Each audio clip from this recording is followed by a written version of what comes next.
दोस्तों, आज हम खोलने जा रहे हैं गणेश जी के 6 अद्भुत रहस्य, वो रहस्य जो शायद आपने पहले कभी नहीं सुने होंगे। तो वीडियो को अंत तक जरूर देखिए, क्योंकि आखिरी में हम बताने वाले हैं वो रहस्य जिसे सुनकर आपका गणेश जी के प्रति दृष्टिकोण हमेशा के लिए बदल जाएगा। अगर आप गणेश जी में आस्था रखते हैं तो इस वीडियो को लाइक करें, अपने विचार कमेंट में जरूर लिखें और हमारे चैनल को सब्सक्राइब करना मत भूलिए।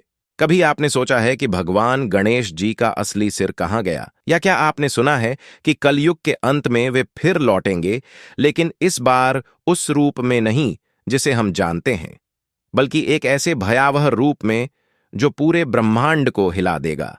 भविष्य पुराण में लिखा है कि जब कलयुग अपने अंतिम चरण में होगा, तब इस धरती पर अधर्म, पाप और अराजकता की सीमाएं टूट जाएंगी। इंसान अपनी आत्मा को भूल जाएगा, करुणा और दया मिट जाएगी, नदियां सूखेंगी, खेत बंजर होंगे और भाई भाई का मांस खाने तक की नौबत आ जाएगी। उसी अंधकार में जन्म लेगा एक महा असुर कलिराज, जो केवल बाहर से नहीं बल्कि भीतर से भी इंसान को भ्रष्ट करेगा। उसके प्रभाव से मानव अपने ही अस्तित्व से दूर चला जाएगा। देवता भयभीत होंगे और तब ब्रह्मांड में गूंजेगी एक दिव्य घोषणा, अब समय है धर्म के पुनर्जन्म का। विष्णु का 10वां अवतार भगवान कल की एक श्वेत अश्व पर सवार होकर प्रकट होंगे। उनके हाथ में होगी अग्नि जैसी चमकती तलवार और उनकी आंखों में होगा धर्म का संकल्प। लेकिन इस बार वे अकेले नहीं होंगे, उनके साथ आएंगे गणेश जी, अपने अब तक के सबसे रहस्यमय रूप में धूमकेतु गणेश। यह रूप न मृदु है न शांत। उनका शरीर धुएं और अग्नि से लिपटा हुआ होगा। उनकी आंखें नीली दहकती ज्वालाओं जैसी होंगी और वे एक तेजस्वी नीले घोड़े पर सवार होकर आएंगे। उनके आते ही आकाश में धूमकेतु की तरह प्रकाश फैलेगा, मानो ब्रह्मांड स्वयं जल उठा हो। शास्त्रों के अनुसार गणेश जी का यह धूमकेतु रूप कल्कि के साथ मिलकर असुर कली और उसके अनुचरों का अंत करेगा। यह केवल युद्ध नहीं होगा, यह सत्य और असत्य का अंतिम महासंग्राम होगा। और जब यह युद्ध समाप्त होगा, तब इस धरती पर एक नए युग, सत्य युग की स्थापना होगी। वही गणेश जिन्हें हम विघ्नहर्ता कहते हैं, वही भविष्य में संहारक बनकर लौटेंगे। कल्पना कीजिए, वही मासूम मोदक प्रिय गणेश, वही माता पार्वती के दुलारे पुत्र, एक दिन अग्नि से लिपटे धूमकेतु रूप में प्रकट होंगे और ब्रह्मांड की संतुलन रेखा को पुनः स्थापित करेंगे। यह केवल कथा नहीं, बल्कि एक चेतावनी है कि हर युग के अंत में गणेश जी की भूमिका केवल मंगलकारी नहीं बल्कि विनाशकारी भी होती है, ताकि नया सृजन संभव हो सके। धूमकेतु गणेश यह केवल उनका भविष्य का रूप नहीं बल्कि ब्रह्मांड के पुनर्जन्म का प्रतीक है। यही है गणेश जी का पहला महान रहस्य, जो बताता है कि वे सिर्फ एक देवता नहीं बल्कि समय के रक्षक हैं। प्राचीन ग्रंथों में गणेश जी को केवल बुद्धि और ज्ञान का प्रतीक नहीं कहा गया, वे एक अजेय योद्धा भी हैं। कहते हैं, जब कोई युद्ध केवल शस्त्रों से नहीं बल्कि ऊर्जा और मंत्रों से लड़ा जाता है, तो वहां गणेश जी का तेज सबसे पहले जल उठता है। आपने विघ्नहर्ता शब्द सुना है, लेकिन क्या आपने कभी सोचा कि विघ्न क्या है? विघ्न का अर्थ केवल बाधा नहीं, वह अराजक ऊर्जा है जो ब्रह्मांडीय संतुलन को बिगाड़ देती है। जब यह ऊर्जा अत्यधिक हो जाती है तो देवता स्वयं उसे नियंत्रित नहीं कर पाते। ऐसे समय में भगवान शिव अपने सबसे प्राचीन पुत्र गणपति को आगे भेजते हैं। एक बार असुर गजमुखासुर ने संपूर्ण त्रिलोक में उत्पात मचा दिया। वह इतना शक्तिशाली था कि देवताओं के अस्त्र उसके पास पहुंचते ही राख हो जाते थे। तब देवताओं ने शिव से सहायता मांगी और शिव ने मुस्कुराते हुए कहा, अब समय है गणेश के जागरण का।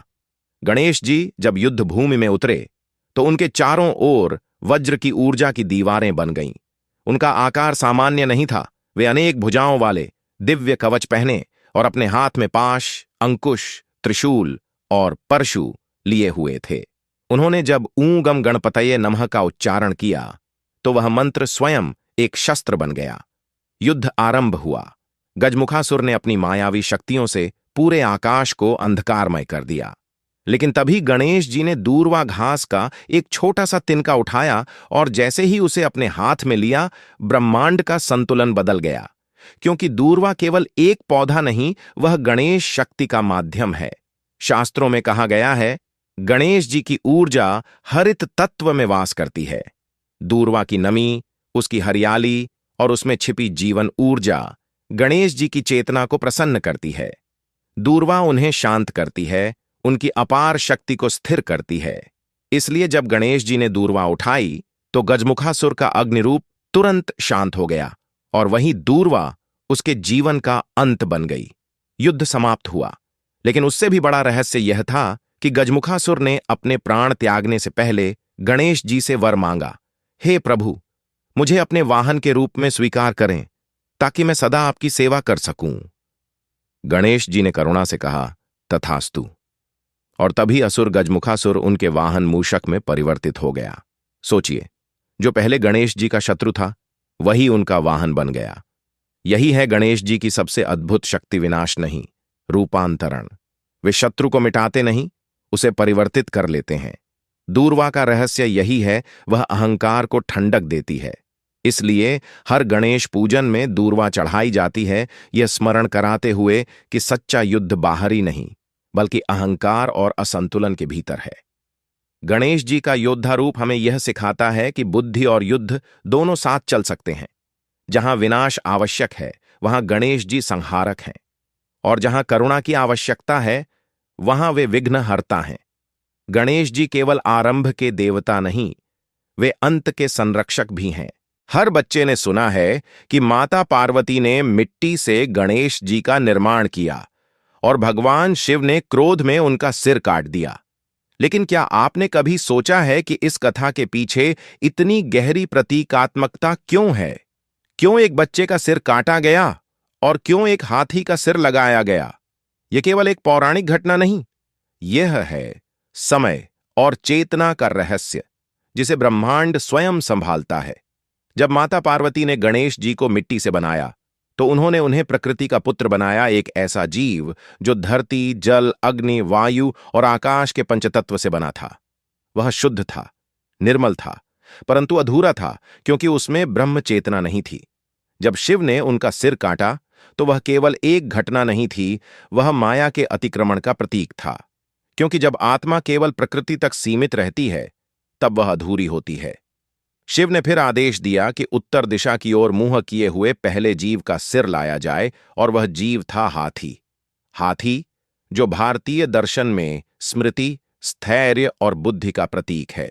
यानी गणेश जी को वह सिर मिला जिसमें ज्ञान और विवेक का जन्म था, इसलिए वे कहलाए ज्ञान के देवता। लेकिन यह कथा यहीं समाप्त नहीं होती। प्राचीन तंत्र और वेदांत कहते हैं कि गणेश जी का सिर आज भी एक रहस्य छुपाए हुए है, क्योंकि हाथी का सिर स्मृति का प्रतीक है और स्मृति ही वह शक्ति है जो समय के पार जाती है। इसका अर्थ यह है कि गणेश जी समय के आरंभ और अंत दोनों में विद्यमान हैं। वे एकमात्र ऐसे देवता हैं जो काल को पार करते हैं, क्योंकि वे शिव के पुत्र हैं जो समय के स्वामी हैं, और पार्वती के अंश हैं जो प्रकृति की जननी।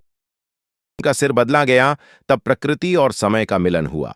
मिट्टी का शरीर प्रकृति प्लस हाथी का सिर स्मृति पास चेतन ब्रह्म। यही कारण है कि गणेश जी को प्रथम पूज्य कहा गया। अब सोचिए, यह कथा वास्तव में क्या कहती है? यह कहती है कि जब तक हमारा सिर यानी बुद्धि प्रकृति की सीमाओं में कैद है,